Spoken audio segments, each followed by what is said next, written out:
This is Binghamton Now on News Radio 1290 WNBF Binghamton and WNBF.com. Experience holiday cheer at Tanger Outlets with savings up to 70% off your favorite brands. From fragrances to accessories and the latest styles, discover the best gifts for everyone on your list.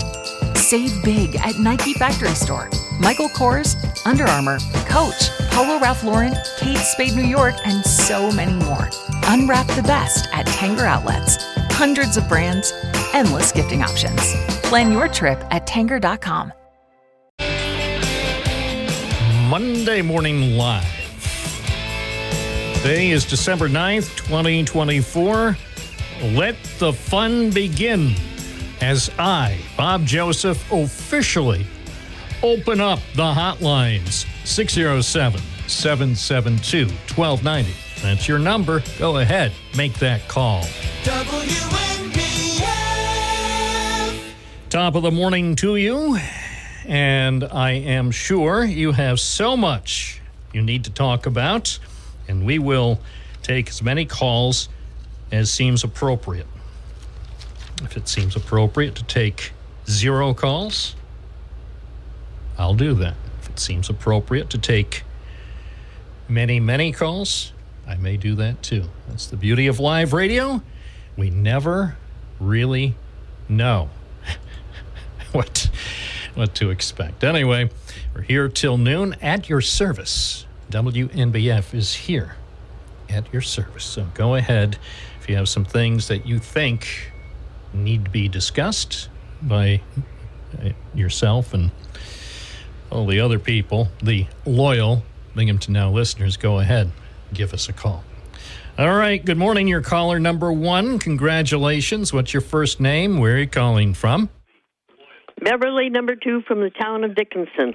Good morning, Beverly, number 2. Good morning. I wanted to tell you that I went to the concert Saturday at the Forum, the magnificent Binghamton Philharmonic Orchestra, and it was phenomenal. I hope that everybody in Binghamton appreciates what a beautiful, beautiful orchestra, what a beautiful setting at the Forum. We really have a great venue. One of the ladies with us had never been to the Forum, and she was just impressed so much by that building. So I just wanted to tell you about that, Bob, because I think everybody should have an adventure going to the Forum. Well, I went there when I was a young girl, and we watched silent movies, and the organ played. Oh, yeah.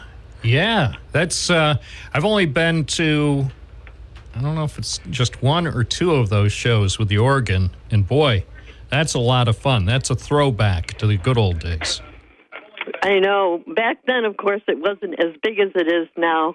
And also in this program, they had a silent movie, and it was named The Snowman. And it was really beautiful, and the music was so in tune with the action on the screen. It's just amazing. The orchestra is so big that it fills the entire stage. I couldn't believe it, because I hadn't seen the Philharmonic in, forever. Wow. But anyway, I just wanted to bring that up and hope that everybody in the Triple Cities appreciate what we have. All right. Thank you so much. You have a good day. You too. 1012 WNBF. I did not attend the event at the Forum. Should have. I was unable to attend it. However, on Friday, I did make it to Home for the Holidays at Robertson Museum. And I had a chance to see so many beautiful trees, nicely decorated. And first time, even though this tradition's been going on for many, many years, this actually was the first time I was ever at Robertson to see all of the trees. Not sure why it took so long, but I finally got there.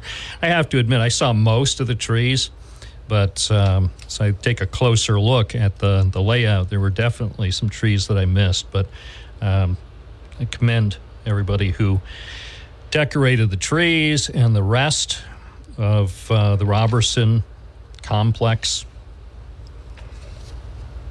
Beautiful. Including the mansion. It's just amazing. If you haven't been there so far this season, I encourage you to check it out. After that, for some reason, apparently because I'm easily confused, even though it was Friday evening, I guess I was under the misimpression it was Saturday, so I drove over to Rec Park just in time, I thought, to catch a carousel ride, and then as I pulled in the parking lot on the Beethoven Street side of the park, it occurred to me, or it was brought to my attention, it still didn't occur to me when the park was empty. I actually thought, oh, they heard I was coming, so they shut things down early. And it was pointed out to me, well, Bob, tonight's Friday. I said, oh, yeah, the event at the park isn't till tomorrow night. But that was okay. Then we just drove over to Otsnango Park to enjoy all of the holiday lights there. And I don't know if they have 1 million lights, 1 billion lights. We'll just say they have an adequate number of lights at Otsnango Park. So Friday night fun. And I, fortunately, because of scheduling complications, I wasn't able to enjoy Binghamton festivities on Saturday night. It's 10:15. Good morning, WNBF. You're on the air. What's your first name? Where are you calling from? Good morning. This is DJ the First as opposed to DJ the Second. And I wanted to tell you what's up, Bob? Welcome. Thank you. It's wet and wild out there, everybody. We need rain to replenish our God-blessed earth. Well, my weekend was pretty cool. Friday night, I hung out with Jared Cram on the downtown shuttle. Carol was the hostess with the most, as she told about it. But I asked her, how long is this trolley ride going to be? With the first Friday art walk, for those of you who aren't familiar, every first Friday we have an art walk downtown, and you can come and get blessed. So I went on the trolley. I was going to go, but then I remembered, I don't know, how long is this? And she said it's about an hour. Well, somebody blessed me with a complimentary Black Bears ticket, Bob. And let me tell you this, that 7-month-old beautiful garage across from the brand newly built piecemeal, they put it together piecemeal like they do the Burger Kings. I parked in that, but they don't do McDonald's. Do they do McDonald's in piecemeal? I parked in that, and it was fun. I lost my ticket, and the lady said, well, if you lose your ticket, it's going to be $40. Wait a minute. I backed up my crossover, got out, looked. I just dropped it on the floor. So it wasn't $4 a park there. It was like $3. And I had a blast. Wouldn't that be funny if they hit you with a $40 fee? That would have been a lot of fun. Would have been great for them. Yeah, well, God's got it. I mean, I'm not going to be broke, but wow, $3. I didn't realize that. That's something for me to keep in mind. It seems, to me, unduly harsh. Yeah, I know. So see, there's an office there, right? So when you park, I was there for 3 hours. How long was the game? They put me in double A seats, and I was right behind the glass. And the one hockey player knocked down the goalie. So the teammate came over and gave him a look, and they started punching each other in the face, like right in front of me. And, not that I used to box at Binghamton Boxing Clubs, not that I've ever seen it before, but I didn't, so anyway, I was in double A seats, which was right behind the glass, which reminded me of Seinfeld, you got to support the team.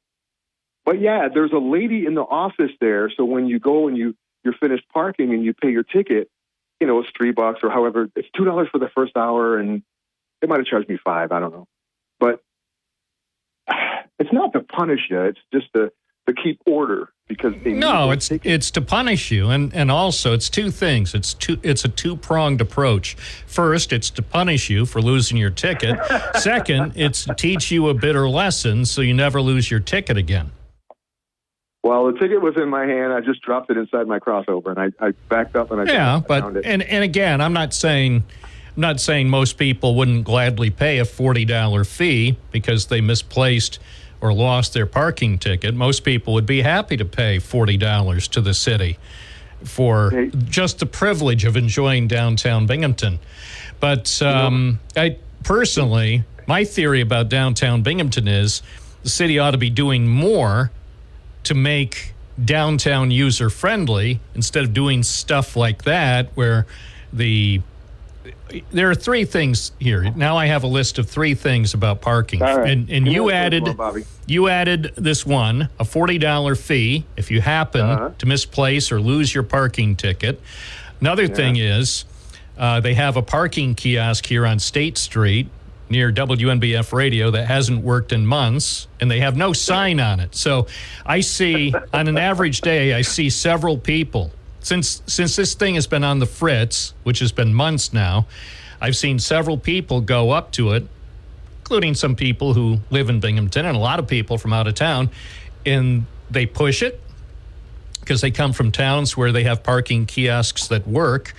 And then when they push the button, it says, use another machine. It doesn't say, sorry, this machine's broken, please use another machine. It just says, use another machine. So again, I think it's been months. I have no idea. I suggested to several people with the city that since they cannot get this fixed, apparently, in a timely manner, well, anytime, actually. If a parking kiosk is on the fritz, if it's not working, put a plastic bag over it that says out of service. That's what they do with parking meters, or that's what they do with gas pumps or other things that aren't working. You put a thing up that says out of service, and that way people don't waste their precious time. But nobody will do that, so that's two things. The other thing on the parking thing, we parked in a parking garage here. I won't identify which one, but it's owned by the city. And I'll keep, because of HIPAA and privacy concerns, I won't mention which parking garage. So we're trying to get out of the parking garage, and the thing pops up a message. It says that it doesn't recognize the parking ticket. Not that it didn't recognize the credit card. Oh, it was upside down. No, it didn't recognize the parking ticket, no matter how you did it. So finally, we pushed the intercom, and it was probably the same woman who told you you'd have to pay $40 if you didn't find your ticket. And she said, "Oh, really?" And then finally, she has a magic button, so we were eventually freed from being held hostage in the parking garage with a card reader that didn't recognize the parking ticket that was issued at the entrance. So anyway, well, I want to say, I'm not saying there are problems with downtown parking, but there definitely are issues. Well, let me say to that woman, she was so accommodating and so nice. She was excellent customer service. I backed my SUV up, and there was nobody behind me, thankfully. Game started at 7. I probably got out of there at around 9. And, like I say, there's an order in life, so you can't lose stuff. But I had it in my hand, and I didn't lose it. And I said goodbye to Jared Cram on the shuttle. He was also very much a blessing being there. We like to see our mayor. We voted for him. We love him. See, here's the thing. I was eating at a restaurant on Court Street, and I see that, what do you call it? What is it, a trolley? What is it? Yes, it's I see that zooming around, and I thought, Happy Holidays trolley. Sure. I saw it zooming around, and I thought, oh, we should take that.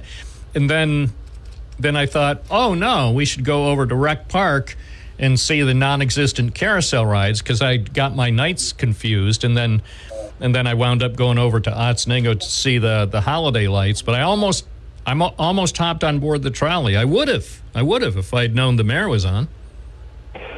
Yeah, Bennett Park, that you so lovingly call Rec Park, which it's not a rec, but it's recreation, but it was Bennett Park. He was the first mayor of Binghamton. He got $1 a year for being mayor. They're having Saturday nights, and our mayor will probably be there. He was at least at the first one. They're having Saturday nights, free horse and carriage ride. Oh, yeah. Actually, I was there. Stand. I was over there last Wednesday when he made the announcement. So, yeah. And I'll tell you what was a lot of fun, because they fired up the carousel for the reporters, because it was a media event, so we could see what the carousel looked and sounded like, and it was so much fun. Listen.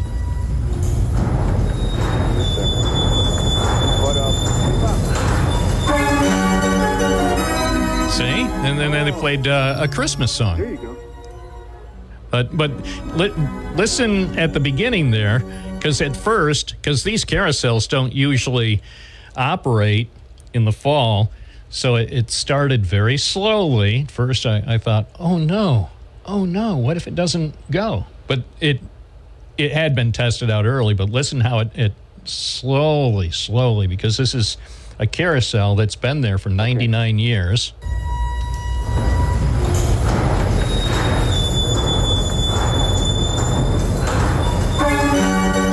So I should have been in a David Lynch movie, Return of a Racerhead.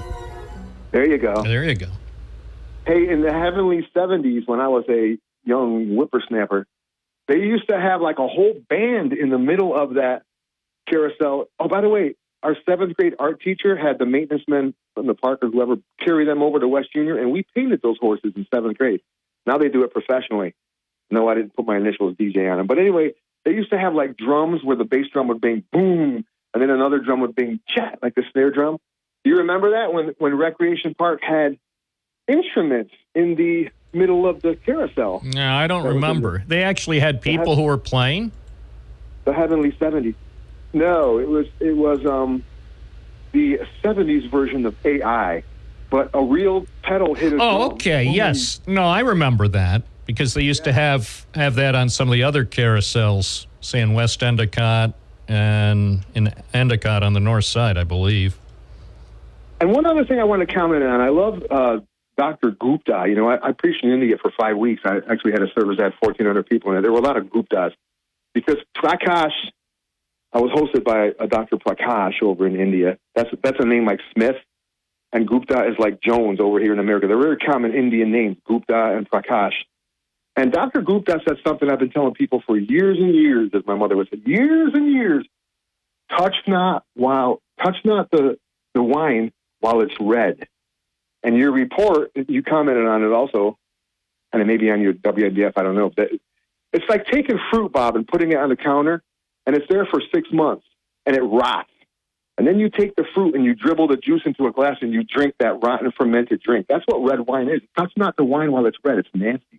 Oh, okay. Well, I'll have to let the people on Sunday mornings know about that so they understand the concerns that you have brought to our attention regarding wine. Hey, Bob. You're asking for trouble, man. You're asking for trouble. You're on very thin ice now. You know, next thing you know, you're going to say, oh, no, you shouldn't be having that red wine on Sunday mornings. Oh, and you should start serving chicken sandwiches on Sundays. I see it's a slippery slope, my friend. Not just chicken sandwiches, but Chick-fil-A. You know who I missed at the parade the other night, the Johnson City Parade, Thursday night? He's not there anymore. I guess they took the lowest bidder. I don't know. Town Square Media is not doing it anymore. It's the other one, and I miss Bill Flynn. Yeah, well, they make their choices. Appreciate your call. Yeah, I don't know. They, what can I say? I'm always amazed. I'm always amazed by things that happen. Amazed, but ultimately never surprised. 607-772-1290. This is Bob Joseph. We do live radio here. I know you're saying, what? You do live radio here? Those other guys don't. I know. I'm not saying they should. They could if they would. Or they would if they could, but they can't. We do. I'll be here till noon live. I was actually out, believe it or not, reporting, taking pictures, taking videos for a story you'll see on WNBF.com shortly. Not one of those AI-generated stories, not one of those stories, the top 12 list of the favorite spam flavors for New Yorkers. Not one of those. No, an actual, honest-to-goodness, Binghamton local reported story. You'll see it at WNBF.com. I think you'll find it interesting. It's 10:30, WNBF Binghamton, and we are pleased to report mild weather will be with us for a few days. Sadly, it's not going to be sunny, but it will be mild. It will be. It will be mild. Cloudy today, rain. The rain has begun. It rained just in time for me to start taking pictures and video for that story that I mentioned will be posted on WNBF.com soon. So rain today, high 43. It'll be windy with gusts as high as 21 miles an hour, so I guess there could be some power outages. I'll notify Ready Kilowatts so you can have some crews standing by. Today, the rain between 1/10 and 1/4 of an inch. Tonight, cloudy, a chance of showers, then patchy fog, low 40. Tomorrow, cloudy, showers mainly in the afternoon, high 51, and then rain on Wednesday, high 51.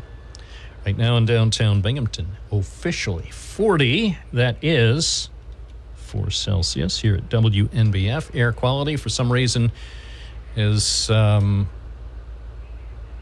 as good as I expected. Actually, it's better now than it was earlier. Earlier, the air quality index was 52, which they say is moderate. It actually is lower now. It's down to 44. So maybe the rain is helping to clean the contaminants out of our air.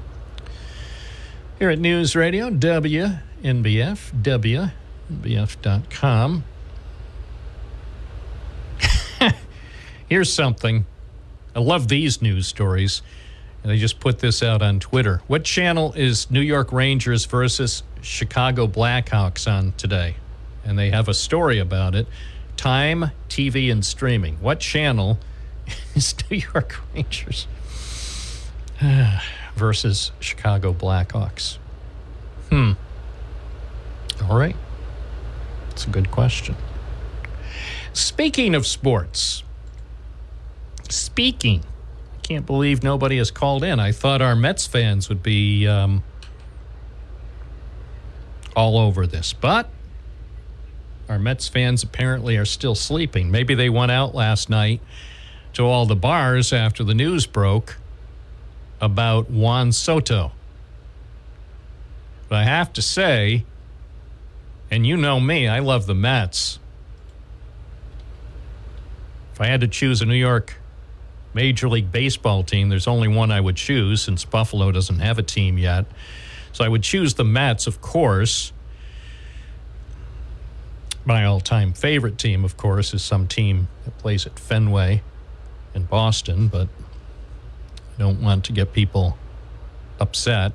So my favorite New York Major League Baseball team is the Mets, so I was quite pleased as punch. I was pleased as punch to hear the news last night. I think it was right about 10 o'clock when I saw the news flash that Juan Soto has agreed to a $765 million contract with the Mets.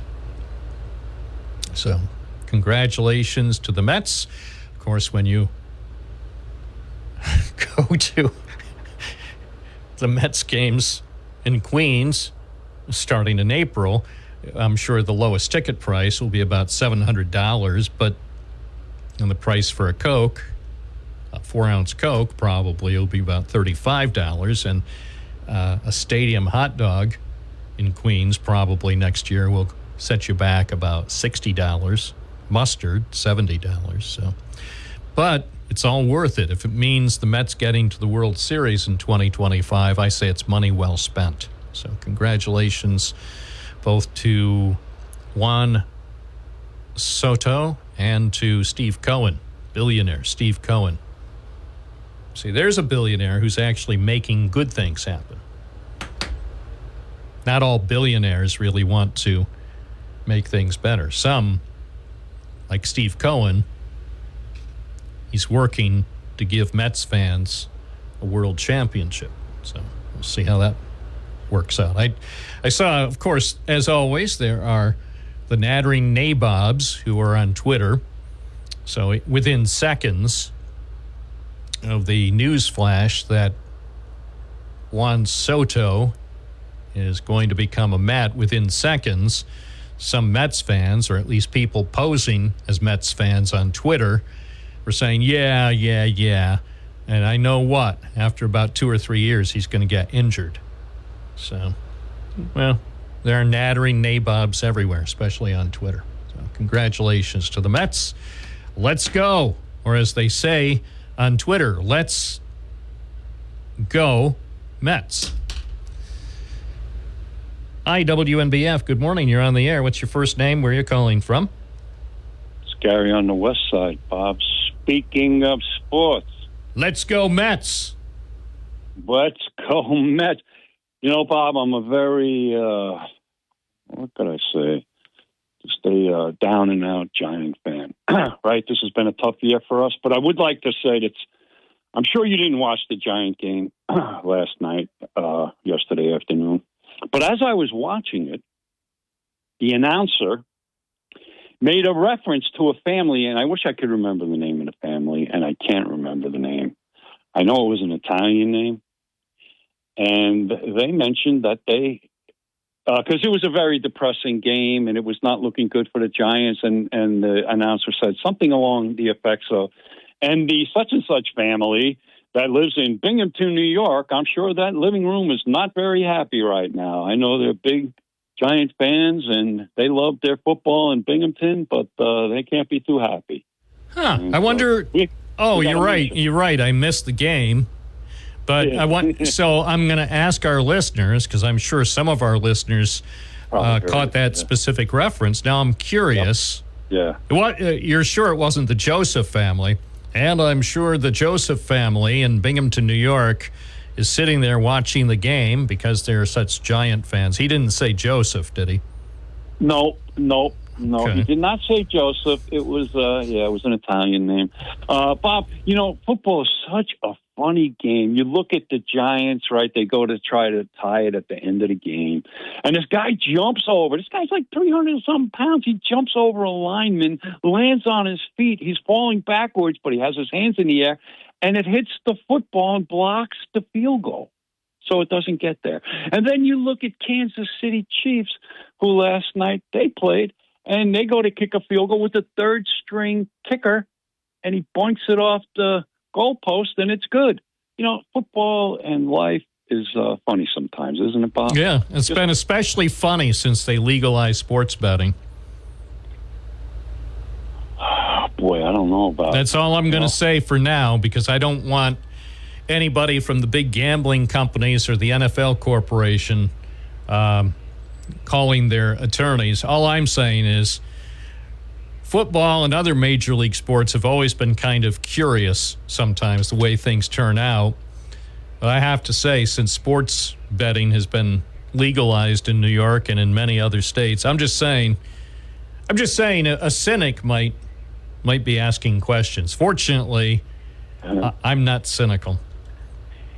Skeptical, yes, but not cynical. It's almost like, well, you know what, Bob? It's almost, right? There's some truth to something about it, right? Like there's some truth that, you know, do you really think they could, affect the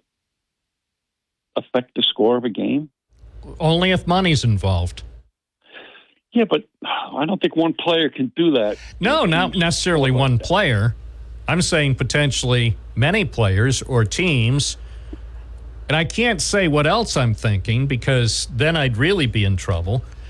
I'm already probably in more trouble than I can handle, because I don't have high-powered lawyers to respond to other high-powered lawyers. I'm just saying, look, when money's involved, people sometimes will do some unethical things. I'm not saying that there's anything really unethical going on in the lucrative U.S. sports industry. No, I should say the global sports industry, because it's not limited just to the United States. Global sports, I'm not saying that there's anything not on the up and up, and I certainly respect all the ethical procedures and safeguards that have been put into place by the gambling companies and by government regulators. So, no, there's no reason to be concerned.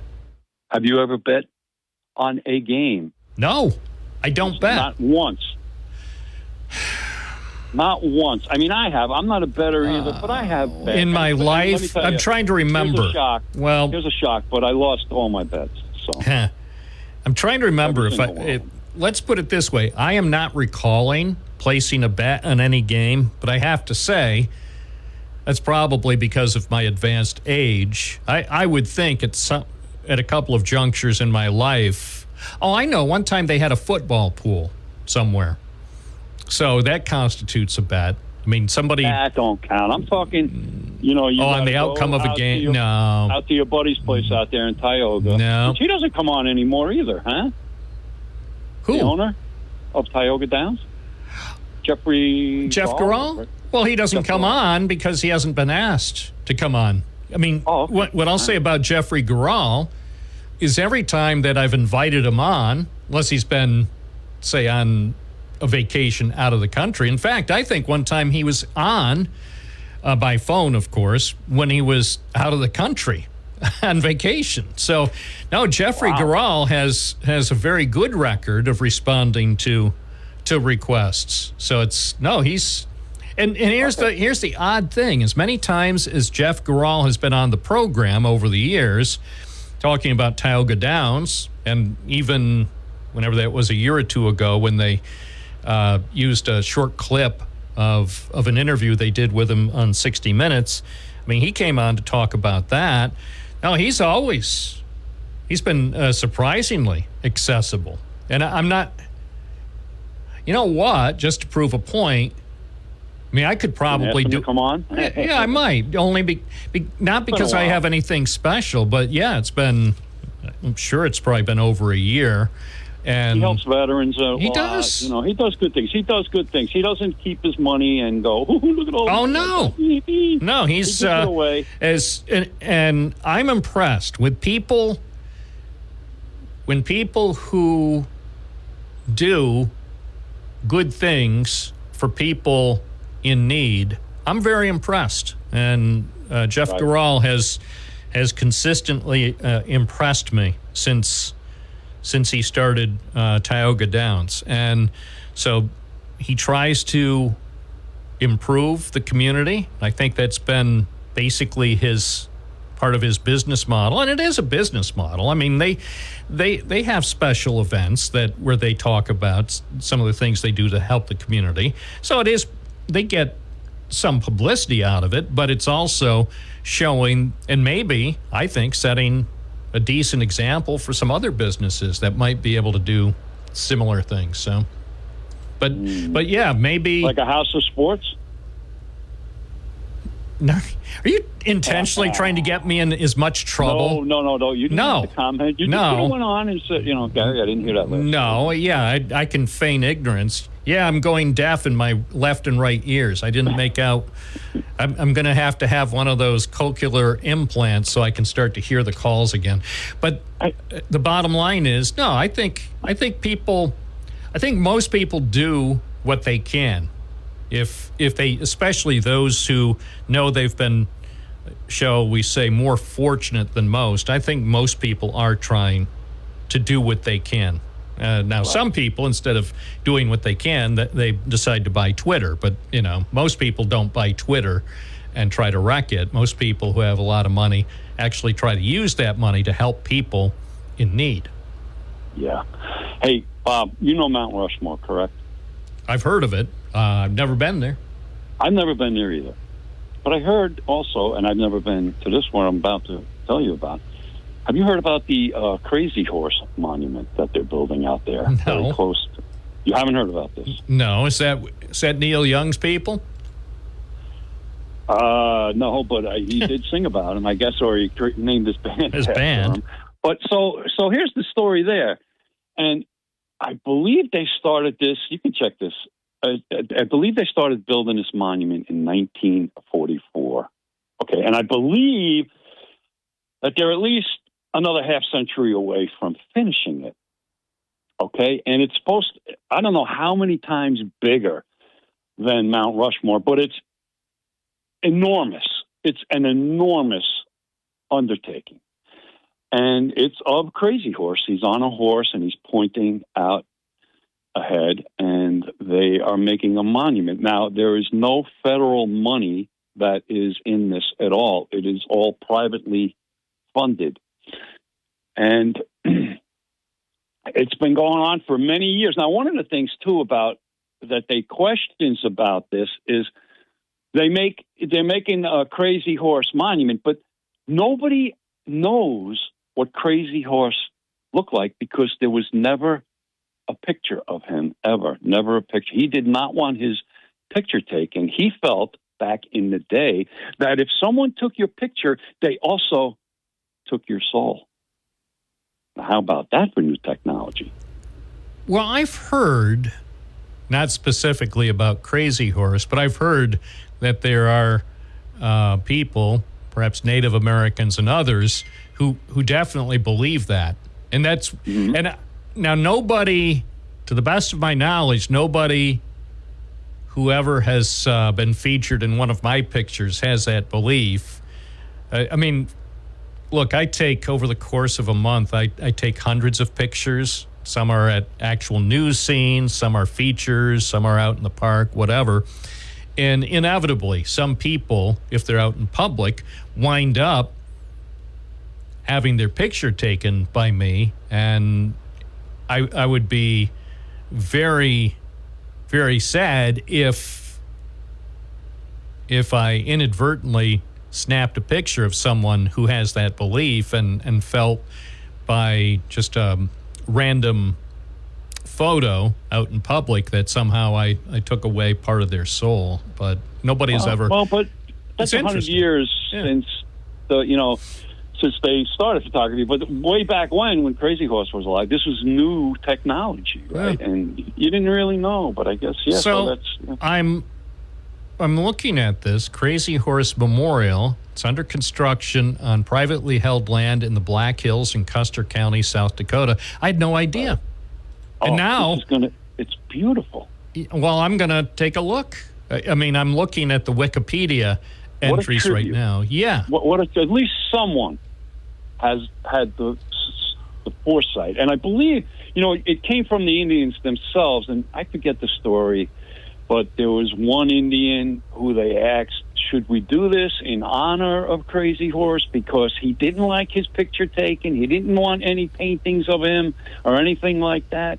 And this other Indian person who knew him said, yes, we should do this. We don't want to lose our heritage throughout time. And, I mean, man, I can't believe when they get that thing finished, it's going to be beautiful. And what a tribute to American Indians who didn't ruin this country in all the years they had it. But I just got a text from someone who was there this summer. Nice. I know. Jim Emke was there? No. Okay. Jim Emke. Although he may have been. Jim Emke didn't text me. Somebody else did, who is a loyal listener of the program. And I know because he told me about going to Mount Rushmore. But I don't recall hearing anything about the Crazy Horse Monument, so I'll have to ask him about that. But this friend is going to, he has one of these things from, I believe it's from the National Park Service, where the goal ultimately is to go to every one of these key historic sites around the country and basically get your book, I don't know if it's punched or stamped, and he's already gone to a whole bunch. So that's pretty cool. Yeah, so he's been to, all over. South Dakota, I think also this year he spent some time in Texas. I've never been to Texas. People tell me it's just big. If I ever go to Texas, what I know is I better plan on giving myself at least 2 weeks just to explore different parts of Texas. Yeah, it's a nice place. Well, you don't sound particularly. I wouldn't want to live there. I wouldn't want to live there. Why? I don't like the Western atmosphere. I prefer a lot of trees and green. And I'm sure there might be some of that in Texas somewhere. Probably. But from what I've seen, it's okay. I was lucky enough, believe it or not, to stand on the star that's in the middle of the Dallas Cowboys Stadium. You know, Really? Yes, I stood right on that star, and it was because of my job. I had accomplished something, and I went down to where their headquarters was located, and this is what they did. They gave you a full tour of the stadium. I was in the locker room, the cheerleader locker room, the football locker room, and we stood on the star. And let me tell you something, when you look around, you're standing on that star and you look in this stadium, Bob, if I was a young, 17-year-old college kid and I'm playing in a football game and I step out on that field and I look around, I can't say what I would do, but I would just be so nervous. It's intimidating. It's so huge. It really is. When you stand that's their stadium. Which stadium were you in Arlington? The one they're playing in now? The brand new stadium, yes. Yep. Because that is new, relatively speaking. It says it was completed May 2009. And I was there in 2010. Wow. Yeah. And that's another thing. I wish I could go to every NFL stadium and stand in the middle, just like you did in Arlington. I know. They won't even let me get close to them. You know, if I want to, I can drive by on the highway, but probably I can't even afford to park in one of their lots on game day, let alone afford to get into an NFL game. And we ate at the stadium. They had they have an area set up, and they had dinner for us and stuff. And let me tell you something: the best steak I ever had. Oh, now I'm envious. Stadium. In a football stadium, come on. Well, of course, I've been of course for the Cowboys, nothing but the best. McCoy's has good steak, but this was better. Best. This was better than the Chop House. Than McCoy's. Oh my gosh! Hey, thanks for your call. We covered a lot of ground. Radio, bye. 10:52. Now I want a steak. I want a steak. I want it now. It's 10:52 in the morning, and now I want a ribeye. Hi, you're on the air. It's a weird echo effect. Sounds like radio from the 60s on the big N. All right, well. One thing that he didn't promise during his campaign was trying to make the phones great again. Make phones great again. No, can't do that. Can do a lot of other things, but the phones ain't going to work any better in 4 years. Hi, WNBF, you're on the air. What's your first name? Where are you calling from? It's Beverly from the town of Dickinson. What's going on? I like to talk to you privately. Do you know the lady that used to wave up here, up by Dunkin' Donuts? Yeah, well, you're on the air now, so we're not talking privately. Oh, well, I guess she's not. Now, she's not out in society. Let's put it that way. Yeah, I saw the story. I saw the story from News 34 News. News 34. Hold on a second, because I think, I know the story, so I'm not going to go. I'm so sorry. I'm so sorry that happened to her. You know. Well, but you know what? I'm sorry too. But here's the thing, and I'm not going to. We're out of time for this segment, so hang on. I can talk to you in a moment off the air. But with respect to her and the story I read from BinghamtonHomepage.com, yes, it makes me sad, but it's. I think hopefully that she may be able to get some assistance. So that's what we're hoping for. So you stay on the line and we can talk for a moment privately. I'm Bob Joseph. More calls are coming up on the air right here on News Radio, WNBF. Binghamton Now on a Monday morning, 607-772-1290. Go ahead, 607-772-1290. Or for people who want to dial correctly, 607-772-1290. So we've got strange things going on in Syria, strange things going on in South Korea, strange things going on in Mexico, and of course, stranger things going on right here in the USA today. It's just weird with a capital W. It's that weird. But that's why we keep coming back for more, right? We keep coming back for more. As far as what happens starting January 20th, hey, all bets are off. You may have seen the interview. You certainly have seen news reports about the interview. What an interview. I guess I'm going to have to spend some time later today watching the whole darn thing. So, for some reason, he went to NBC News and Meet the Press, which I didn't think he was a fan of Meet the Press, but maybe he's a fan of the host. At any rate, he did a big interview with Meet the Press, so I commend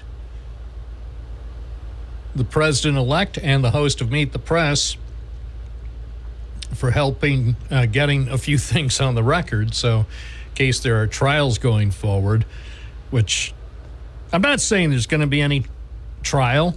I'm not saying that crimes are going to be committed or we're going to have any kind of a constitutional crisis. I'm not saying that. I'm saying it's really good to get some of these things on the record before he is sworn in.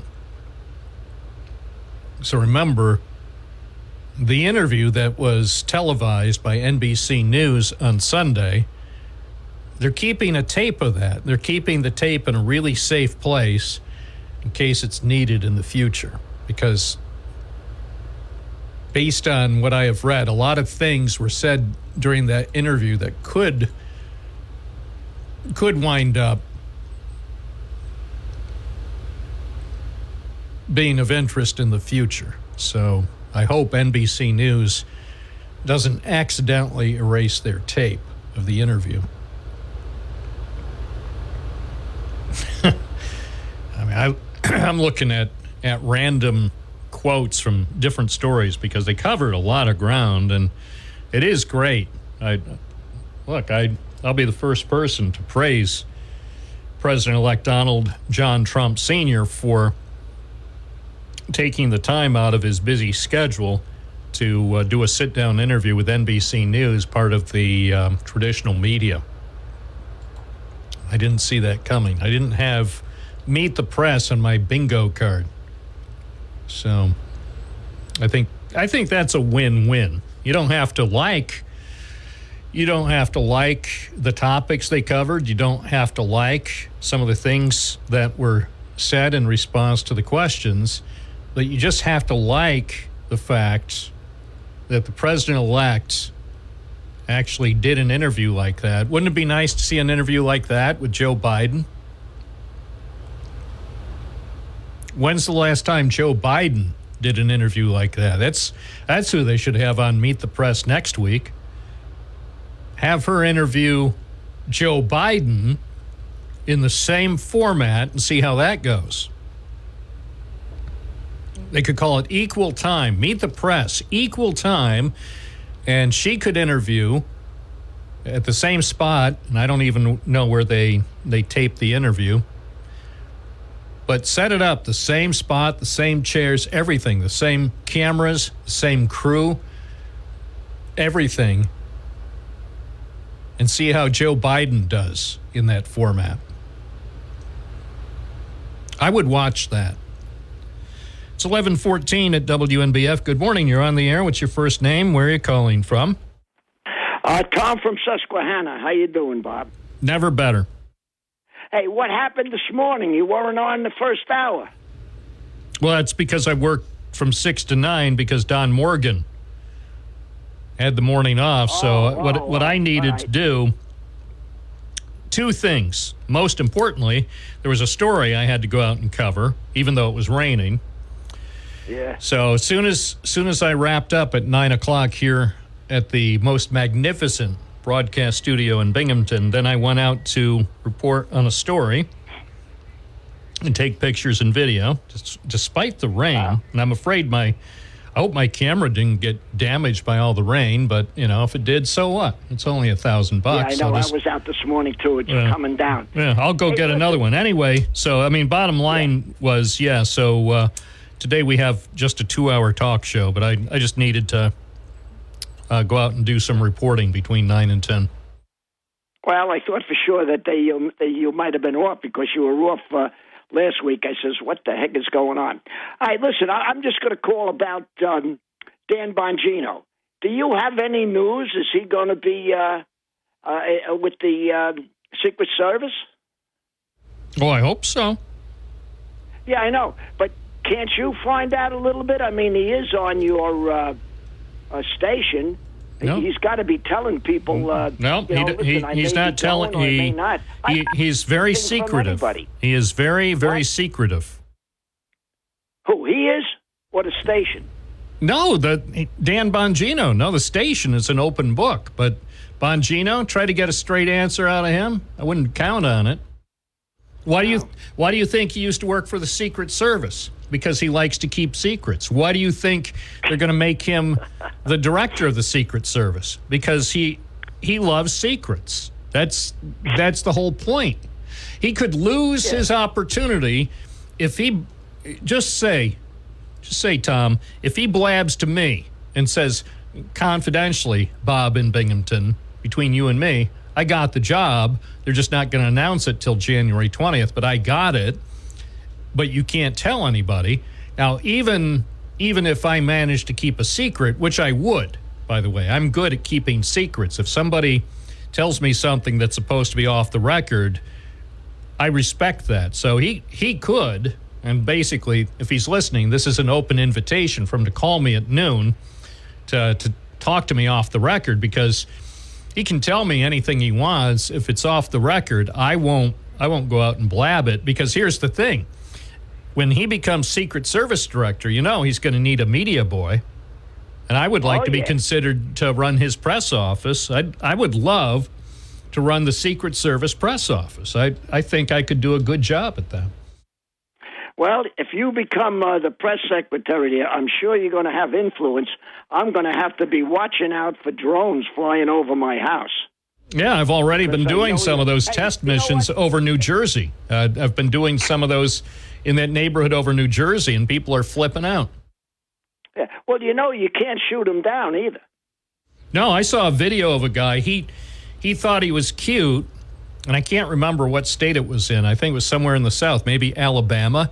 And he thought he was being cute, and he shot down a drone that was making a delivery for Walmart. And the local cops came, and they slapped the bracelets on him. He thought he was being cute. Yeah. He admitted it to the cops. Why don't they tell us what the drones are? I mean, say, if it's a secret army operation, tell us. See, this whole administration, talk about secret, for God's sakes. First, I hope Trump finds out. I mean, say, what is this going on with the drones? Bobby, you're probably the only media guy that you can say off the record to, because most of them, well, Jimmy Breslin was like that too.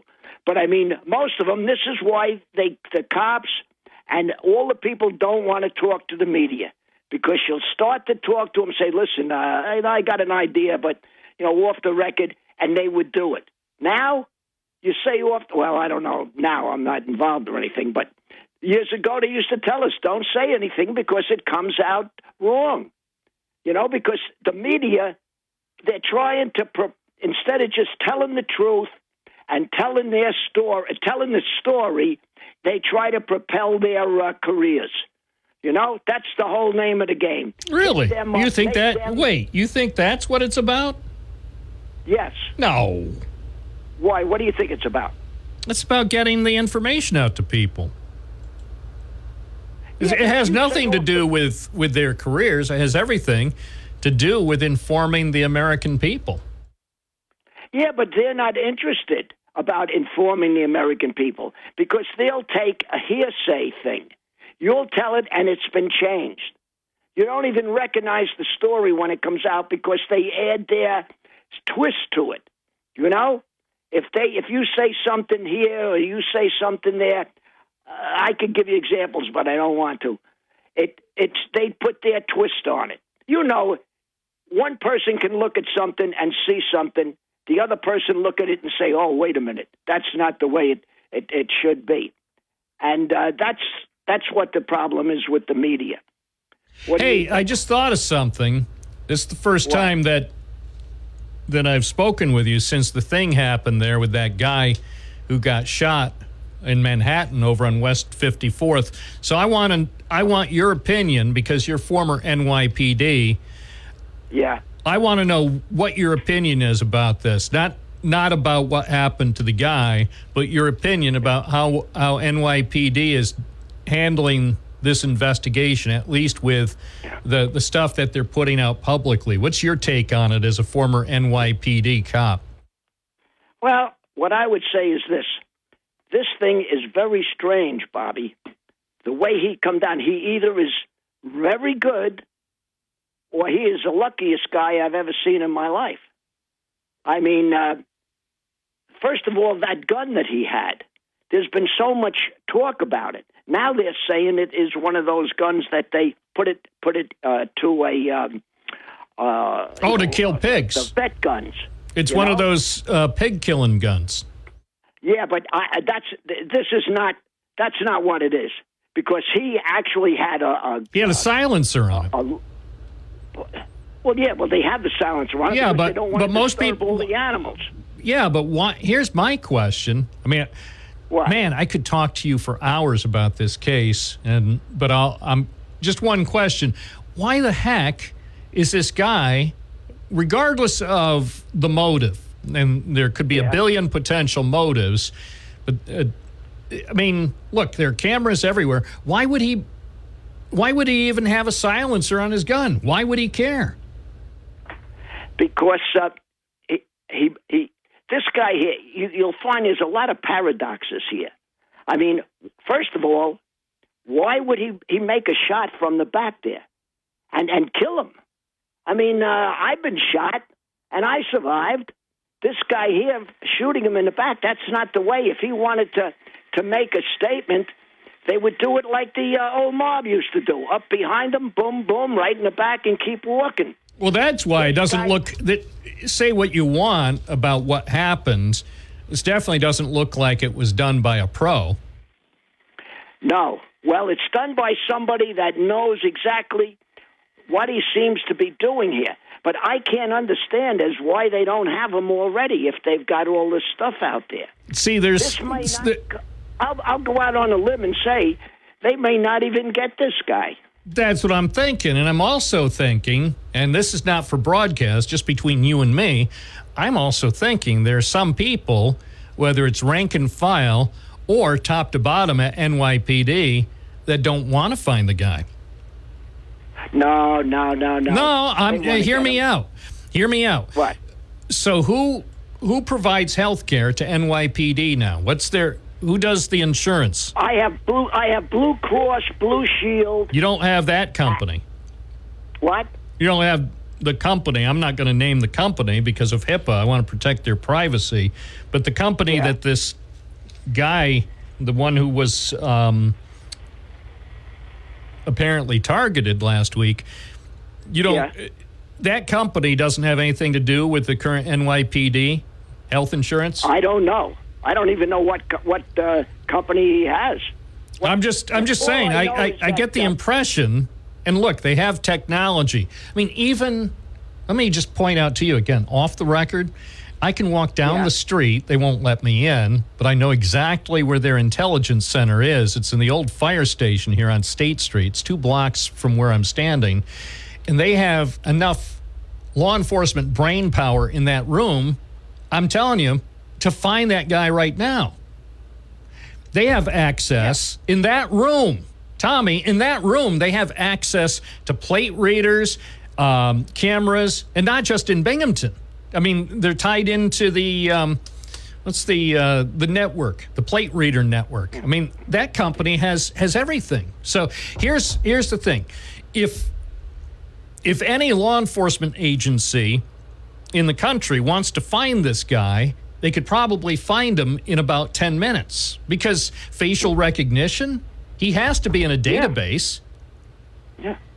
I mean, Hey, I you know wanna know something? I can get a relatively cheap and not anywhere close to the best facial recognition software, probably for $99, and run it and probably come up with 2 or 3 names of a person who very closely resembles the guy whose picture they've put out. Yeah. Well, if they've got the DNA, if he was in the military, they've got the DNA, they could find him right away. You know what, though? You want to hear something, Bobby? I've got a jacket just like his. You know that. Well, lots of people do. My daughter called up. She says, Dad, it looks like you. A lot of people have jackets like that. I know. But she said that it looks like me.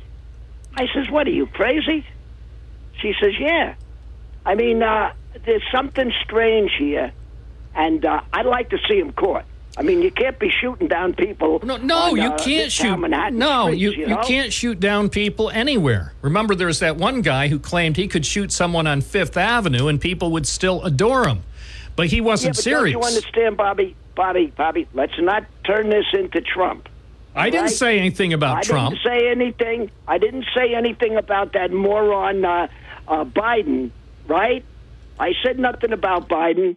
I said nothing about, and look at him, he's going to be pardoning everybody in the world. As he should. As he should. I hope he pardons me. I'll accept it with open arms. That'd be my claim to fame. Bob Joseph is Binghamton's only person to be pardoned. I would put a bumper sticker on the Bobmobile. No, he's probably got a lot because he's got to pardon Vinny from Binghamton, and he's got to pardon your boy Matty up there from Binghamton or wherever he's from. Now, I think he should do preemptive pardons. Yeah, that's what. Yeah, can you believe this? Yes, Bobby? I can believe. I hope. How do you do that? You can't do that. How can you preempt pardon somebody? What do you pardon them for? For any possible crime. Well, yeah. Just in case. I want to be. I'm going to call no, they don't take phone calls. I found that out. I'm going to email the office of the presidential pardon person.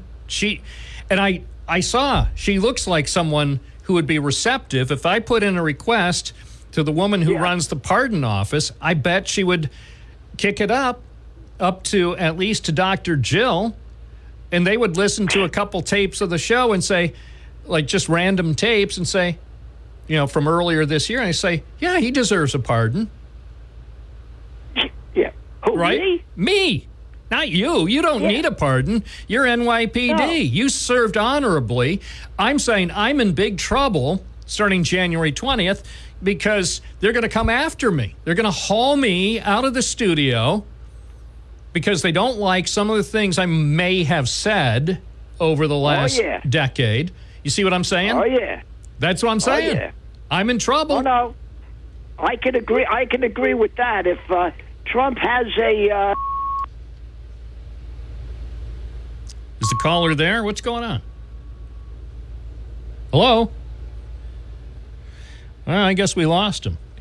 That's what happens when the Secret Service is monitoring calls. My people are so smart. And you know what else they say about my people? The polls. They say, I have the most loyal people. Did you ever see that? Where I could stand in the middle of Fifth Avenue and shoot somebody and I wouldn't lose any voters, okay? Now, again, some people are saying, but Bob, that's totally irrelevant. Yes, because the shooting last week was on West 54th near 6th Avenue. So to your point, those of you who are trying to say, think you're so smart, he didn't say anything about 6th Avenue or West 54th. He didn't. Did he? Listen carefully. My people are so smart. And you know what else they say about my people? The polls. They say, I have the most loyal people. Did you ever see that? Where I could stand in the middle of Fifth Avenue and shoot somebody and I wouldn't lose any voters, okay? It's like incredible. It is incredible.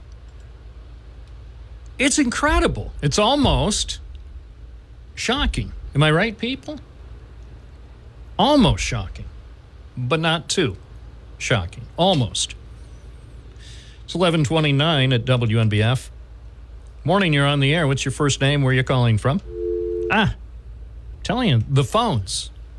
The phones, I think, are intentionally being toyed with by the Secret Services. Notice I said Secret Services, not the Secret Service. They would not touch our phones. Secret Services. Probably a division of the phone company. Hi, you're on the air. What's your first name? Where are you calling from? Bob, how are you? It's Bob from Port Dick. Welcome back, my friend, to the show that is going to end.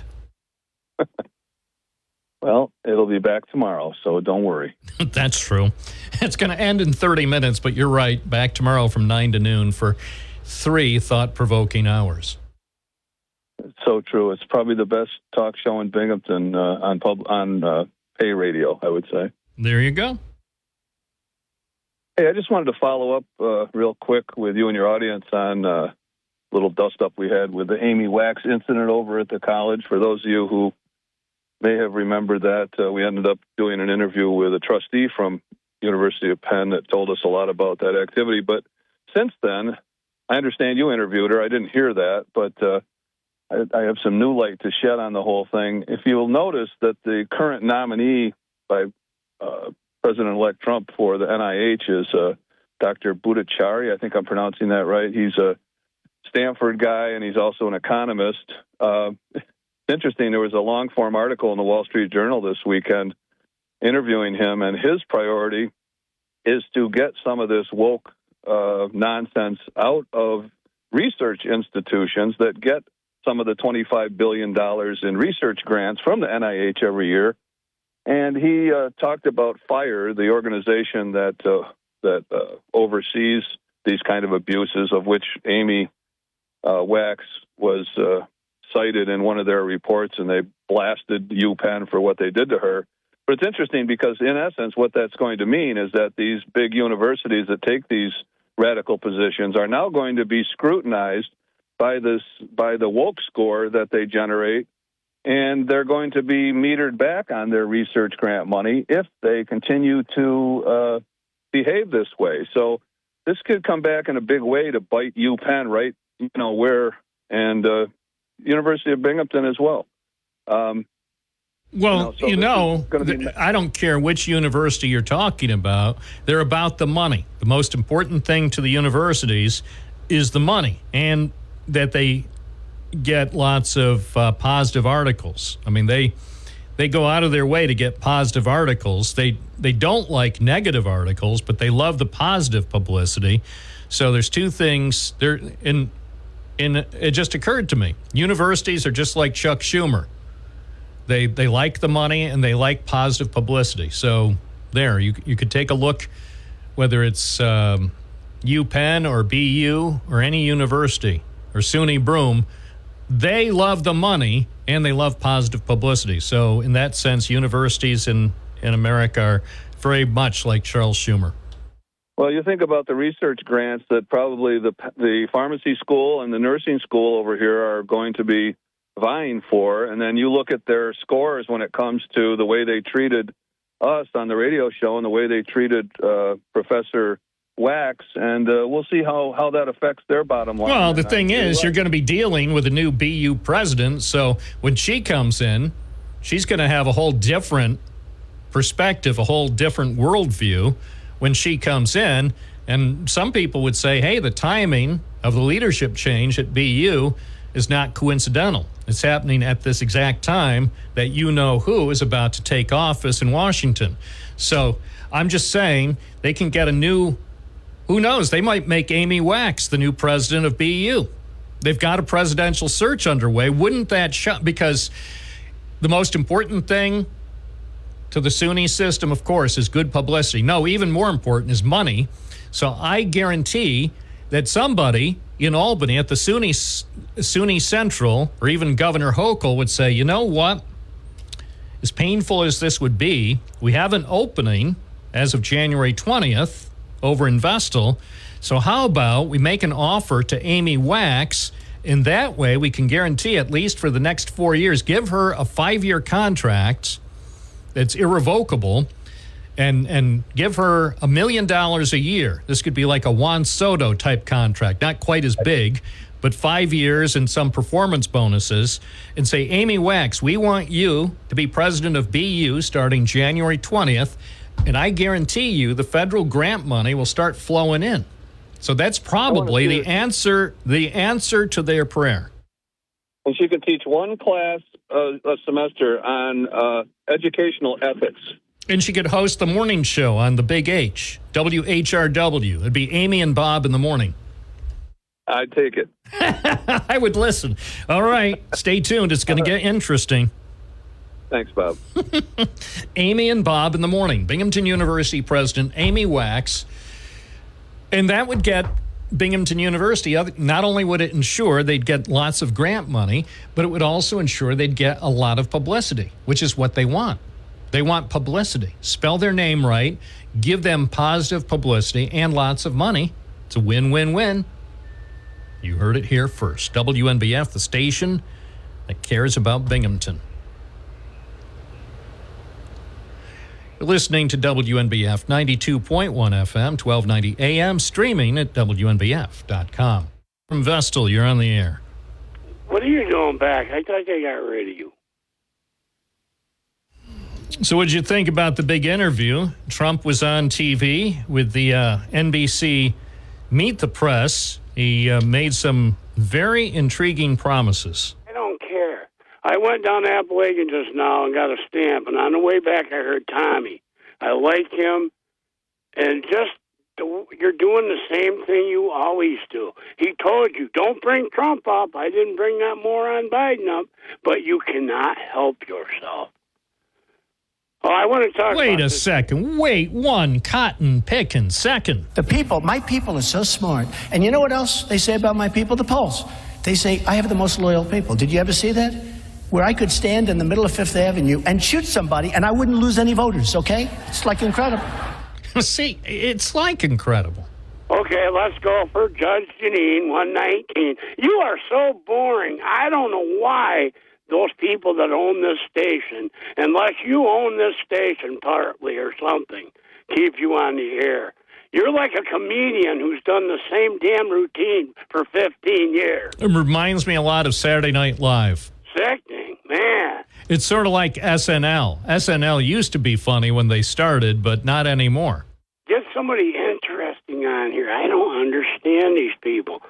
Anyway, this FBI, if they quit arresting people at school board meetings, maybe they could find this puke. They got his picture. What's wrong with these cops in this country? I said my theory when I was talking to Tommy, former NYPD, who served with integrity and with courage. I asked him that. I'm under the impression, the way this thing is going so far, that somebody, whether it's NYPD or some other law enforcement agency, doesn't want to find the shooter. I don't know about that, but I think they're just inept. I don't think anybody anymore in this country knows how to do anything right. They're idiots. They got all this technology, right? But they're arresting women at school board meetings who don't want their daughters turning into boys. You know what I'm saying, Joseph? That's where we're going wrong. This woke stuff, come on, people, snap out of it. Man, I mean, everybody's beating their heads against the wall. How come this is happening? I'm not. I know exactly why it's happening. You know what Rush Limbaugh said years ago? We have dumbed down our society. So what? So what? That makes the people who are not as intelligent, it makes them feel better. It's like the NFL. The NFL started a program to have more equity and basically make every team to a degree about as bad as the rest. So that's what they're doing. So you don't have teams necessarily that excel, and I think this way everybody has a chance. So even if you're not quite as bright, you feel good about yourself. It's like information you can feel good about. My dad had me watching football when I was like 5 years old. Exactly. See, that's my point. But look at what the NFL Corporation has done since you were a kid to their game. The whole game is virtually unrecognizable from the good old days when we used to watch it as kids, when Joe Namath was the guy. Yep. When the Jets could win a game. 1969, man, when the Jets could go all the way. Not this. I can't say what I wanted to say. It makes no difference because they're a New Jersey team, but I have good friends who like the Jets, and I have a lot more good friends who like the Giants, even though they play in New Jersey, and it hurts me. It hurts me that these teams could be powerful, but the NFL Corporation doesn't want them to show their good stuff. Don't even watch it. I don't. The games I watch are the games where they televise with New York's team, with the Bills. And I'll tell you what, I'm still steamed. There, I said it. I am steamed that they wouldn't let the Bills win last night. The Bills came really close to winning, and they lost by 2 points. And so their 7-game winning streak was snapped on national TV. And I, for one, am unhappy. Like I said, I could care. What are you telling me this for? Okay, well, if you don't care, you don't care. Hey, I can't help. I'm expressing my personal support for the Bills, except for the taxpayer financed stadium. That part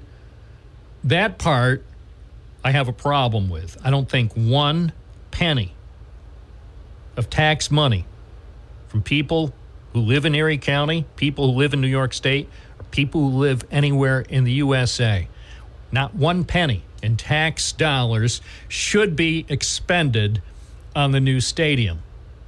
If Kathy Hochul wants the new stadium, then have her and the billionaire owners of the Bills pay for it. Or have them set up a private fundraising thing. There are lots of Bills fans who would kick in $100, $1,000, $10,000 to go to the stadium voluntarily.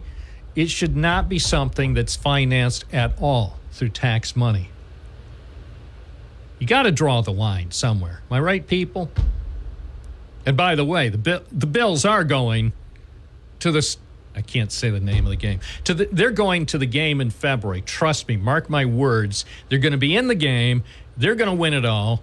But I still, even when they win it all and they're champions, and then they go visit the president at the White House, even then, I'm not going to change my position. I don't think tax money, public money, should not be spent on a new stadium in Western New York. It's because I'm a man of the people. I'm on your side, people. This is Bob Joseph live, WNBF. We were called out to the streets and to the towns, including the town of Union, the town of Binghamton, and the town of Dickinson, and even the town of Nanticoke. It's 11:48. Matt in Binghamton. Good morning. Good morning. How are you today? Super. How was your short vacation? Pretty darn nice. Nice. Hey, just the last caller who talked about the FBI giving a hard time to parents and stuff. Have them please go to fact check. The article's called Fact Check. Does FBI flag parents who go to school board meetings? It's just more of the BS that these people push, that parents are being attacked by the FBI, that the FBI has been weaponized.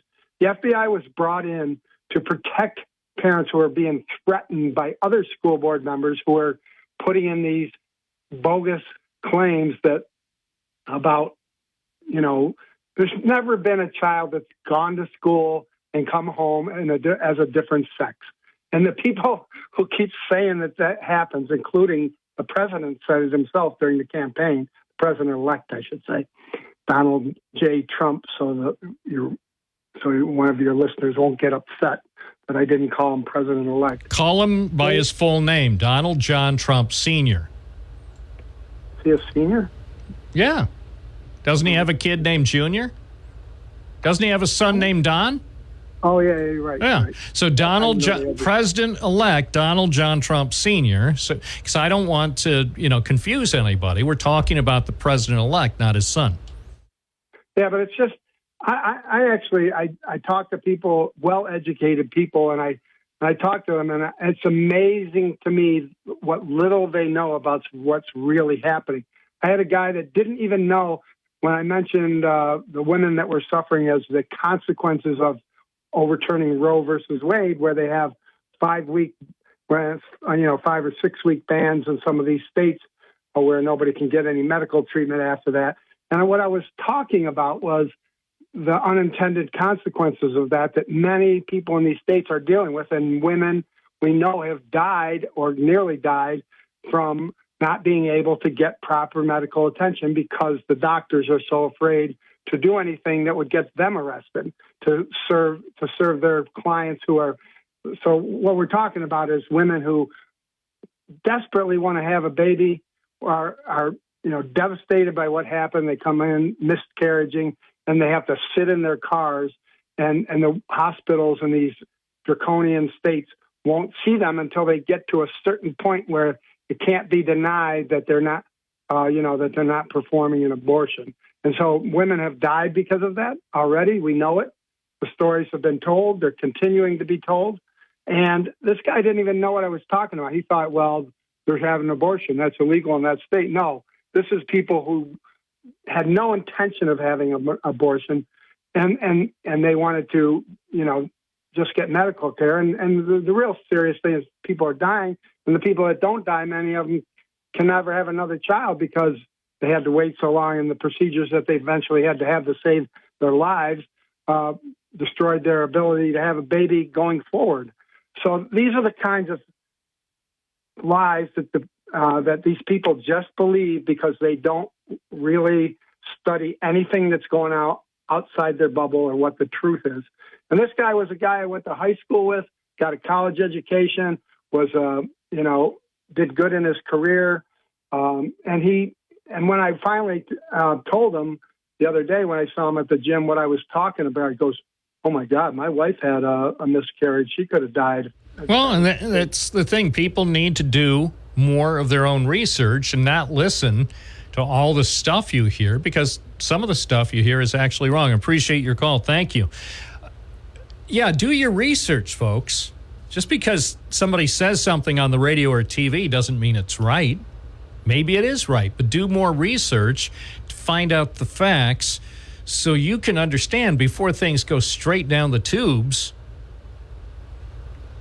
You might want to know the facts across the USA. And not every state is like New York State, by the way. Here's a note. This is from William in Binghamton, I believe from the east side, regarding Saturday night. SUNY kids made downtown a farce Saturday night, some kind of Santa run. Open containers, garbage spilled all over the sidewalk, not to mention the intoxication. Well, William, thank you for bringing that to my attention. I was downtown on Friday night and everything was fine. But because of scheduling issues, I was not able to make it downtown on Saturday night. But everything was fine on Friday night. As far as what the students do, what I know about students, and this has been constant. This is the story of students from the first time that they, probably going back to 1946. When it comes to students, they like to drink. That's, nothing changes. They love, oh my gosh, they love to drink, and nothing's going to ever change that. But as far as garbage being spilled all over, they didn't used to do that. So thank you, William, for bringing that to my attention. I didn't know. I wasn't downtown Saturday night. I was Friday night, and everything was okay Friday. It's 11:54. Good morning. You're on the air. What's your first name? Where are you calling from? Good morning, sir. Dave from Vestal. How's it going? Good. Was that you on Saturday night downtown spilling the garbage? No, Bob, wasn't me. No. Hey, Bob, I got to do this quick because I know you're cramped for time. To prove I haven't been barking up the wrong tree, I know I was driving you crazy the past 2-3 years, constantly calling about remember those George Soros backed DAs, Bob? I was driving you up a tree with it, I know. But you know what? I wasn't barking up the wrong tree, Bob, because I ran across these numbers. Since 2022, 21 of those DAs backed by Soros have been voted out, and they voted in tough on crime DAs. And there's more to go. At least one more, Bob. The Alvin Camp Bragg down there in La La Land in Manhattan, he with Daniel Penny and all the Trump stuff, that guy's going to go. There's more that are going to end up hitting the streets, Bob. What are you saying, in Broome and Tioga counties too? Broome and Tioga County? No, we already We prevented one. Well, what about? Well, you're talking about district attorneys getting voted out of office. I mean, I don't really care. To be blunt, I don't care what happens in New York City or San Francisco with their DAs. I care about the DAs in Broome and Tioga counties. Are they safe? Are they going to be voted out? No, we just had Battisti maybe. He's been, I wanted him in, and now I am second guessing him. Why? We'll see, Bob. Why? We'll see. Why? We'll see. Why are you so upset with him? I didn't say I'm upset. Why are you second guessing the Broome DA? Why? Well, I thought, Bob, he'd be a little bit more aggressive. Oh, yeah. Yeah, I all right. He would. All right. I have to go. There's a flash, a news flash. Okay. A shocking news flash. We'll call it a news shock. A man in Pennsylvania is being questioned in connection with the murder of Brian Thompson in New York City. That's according to police sources who told that to CBS News New York. That's right. A guy in Pennsylvania is now being questioned. Is he in Susquehanna County? No. A source close to the investigation said the person of interest was being questioned about the murder after Pennsylvania authorities took him into custody on an unrelated incident in Altoona, the place where they make those candies, Mallow Cups. Altoona, Mallow Cups, and now they're questioning a guy there. So that's all I know. Flash just in from CBS News, New York.